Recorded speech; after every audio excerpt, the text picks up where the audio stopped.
कि ऐ जिंदगी और कितने तजुर्बे कराएगी, कोई तो अपना रहने दे, क्या सबके चेहरे से नकाब हटाएगी। आखिर हस्तिनापुर के राजा पांडु ने कैसे बनाए थे कुंती और माद्री से संबंध, जिससे हुआ था 5 पांडवों का जन्म।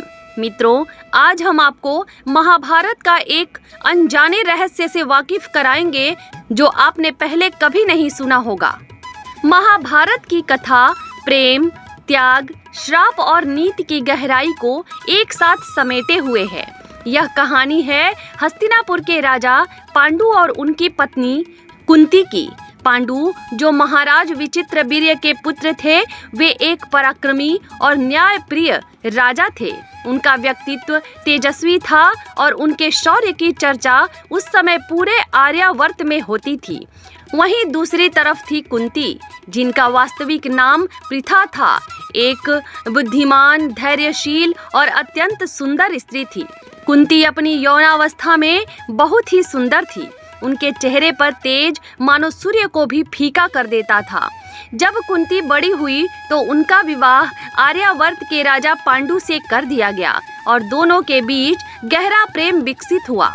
समय बीतता गया और राजा पांडु ने दूसरा विवाह रानी माद्री से कर लिया।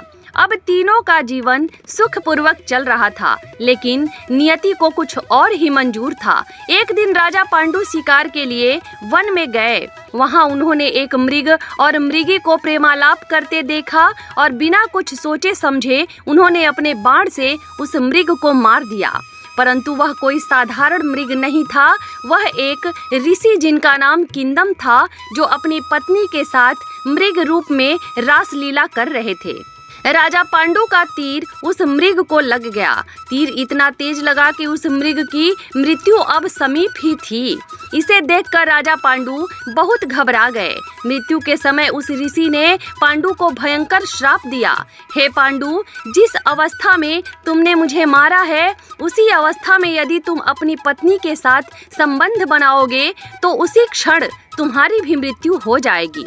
यह श्राप सुनकर राजा पांडु स्तब्ध रह गए। उन्होंने तुरंत अपने राज्य का त्याग कर दिया और अपनी दोनों पत्नियों के साथ वन में तपस्वी जीवन अपनाने चले गए।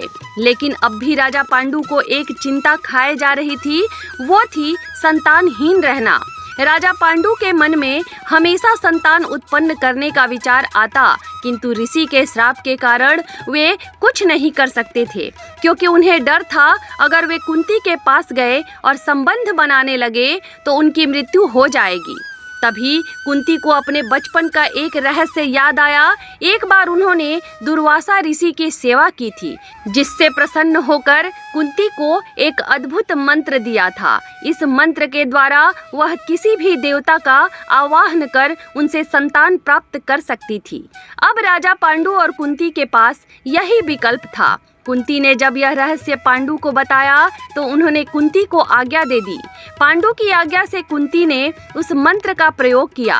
सबसे पहले उन्होंने धर्म के देवता यमराज का आवाहन किया। यमराज का आवाहन करने पर यमराज कुंती के सामने साक्षात प्रकट हो गए और कुंती के साथ मिलकर एक पुत्र पैदा किया, जो आगे चलकर युधिष्ठिर के नाम से जाना गया, जो धर्म और सत्य का प्रतीक बना। इसी प्रकार कुंती ने वायुदेव का आवाहन किया। वायुदेव ने कुंती के पास आकर उनसे मिलन किया और फिर एक पुत्र का जन्म हुआ, जिसका नाम भीम हुआ। यह वही भीम थे, अपार शक्ति के स्वामी। इसी प्रकार तीसरी बार उन्होंने देवराज इंद्र को बुलाया, जिससे अर्जुन का जन्म हुआ, जो महान धनुर्धर बने। इसके बाद कुंती ने यह मंत्र माद्री को भी दिया। माद्री ने अश्विनी कुमारों का आवाहन किया, जिससे नकुल और सहदेव का जन्म हुआ। इस प्रकार पांडु के 5 पुत्र पांडव जन्मे, जो आगे चलकर महाभारत के महान योद्धा बने। समय बीतता गया, लेकिन एक दिन पांडु के मन में मोह और आकर्षण जाग उठा। उन्होंने श्राप को भूलकर माद्री के साथ संबंध बनाने का प्रयास किया। जैसे ही उन्होंने माद्री को स्पर्श किया, तुरंत ही ऋषि का श्राप सत्य हो गया और उसी क्षण राजा पांडु की मृत्यु हो गई। माद्री इस घटना से अत्यंत व्यथित हुई। उन्होंने स्वयं को इस घटना का दोषी मानते हुए पांडु के साथ सती होने का निर्णय लिया और अग्नि में समा गई। अब कुंती अकेली रह गई थी 5 पुत्रों के साथ।